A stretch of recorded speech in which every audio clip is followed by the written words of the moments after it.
शरीर श्वास को रोक लिया और शरीर वहीं पर छोड़ दिया। आज कहाँ ऐसे संत, आज कहाँ ऐसे ऋषि? किसी साधु संत के पास जाकर के कहो हमको तुम्हारी हड्डियां चाहिए, अस्थियां चाहिए, दे देगा? क्यों?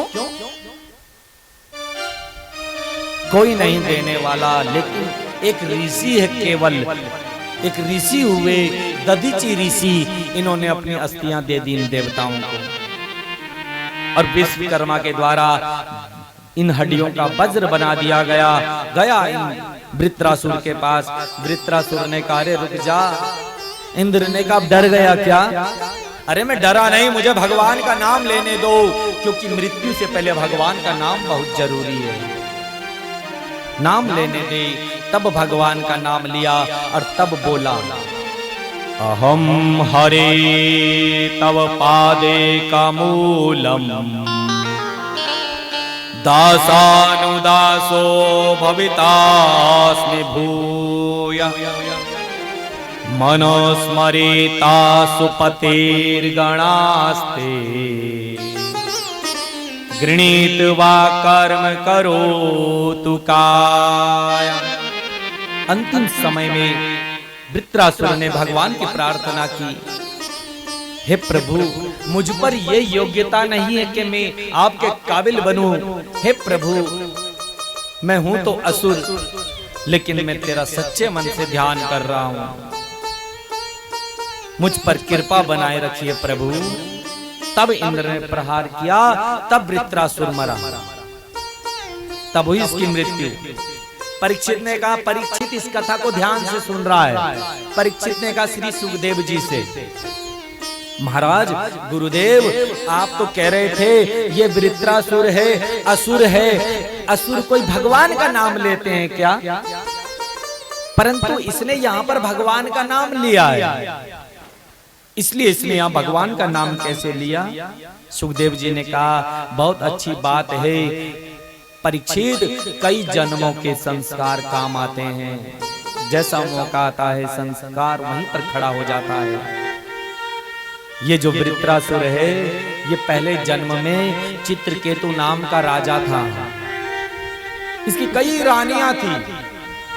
इसके गुरु अंगिरा ऋषि थे, और इसने एक बार इसने अपने गुरु से यज्ञ करवाया और गुरु ने प्रसाद दिया, कहा ये लो प्रसाद, और इस प्रसाद को एक ही रानी खा सकती है, ये एक ही रानी को देना। राजा ने वो प्रसाद सबसे बड़ी रानी को वह प्रसाद खिला दिया, और समय होने पर उस रानी के गर्भ से एक बालक का जन्म हुआ, और राजा एक उसी रानी से और उसी बालक से प्रेम करने लगा। बाकी जो और रानियां थी वो नाराज हो गई, क्रोधित हो गई कि ये राजा तो अब इसी रानी को पकड़ करके बैठा है, इसी को प्रेम करता है और इस बालक को प्रेम करता है, हमारे तरफ तो वो देखता ही नहीं। तो इन बाकी रानियों ने एक योजना बनाई। इन रानियों ने कहा ऐसा करते हैं हम इस बालक को जहर देकर के मार देते हैं। तो इन सब ने मिलकर के उस बालक को जहर मिलाकर के खिला दिया, और उस बालक की मृत्यु हो गई। ये राजा जोर जोर से छटपटाने लगा, रोने लगा, चिल्लाने लगा, हे पुत्र, हे पुत्र, पुत्र की प्राप्ति के लिए। वो जो सूक्ष्म शरीर है अंगूठे के बराबर, राजा का पुत्र सामने लेटा हुआ है, और राजा जोर जोर से चिल्ला रहा है, विलाप कर रहा है, हे पुत्र, हे पुत्र, हे पुत्र करते हुए। तो ऊपर से सूक्ष्म शरीर अंगूठे के बराबर एक आवाज आई।